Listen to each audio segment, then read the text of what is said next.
صالح خالص. بعرف ان فايتك بعد شوي. ما خرجت تفوت، في شيء ضروري؟ ما عم اقول لك صالح خالص، شو بدي احكي معك بشغله ضروريه. انا عم اقول لك ما خرجت تفوت. عندي ضيوف جايين من الاردن، اولاد عمي معهم اخواتهم البنات نايمين جوا. اولاد عمك؟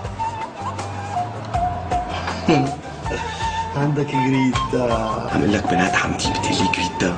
بنات عمك جوا. لك انا مش ما منيح لك ظهري، ما في ريحه فلسطينيه. روح روح روح. غسل ايديك بالتاتش وسلم لي على جريتا. قول هوا.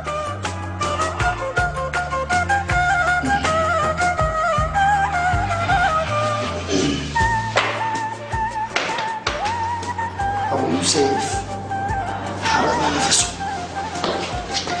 وسائر بنته فيه 10 مرات.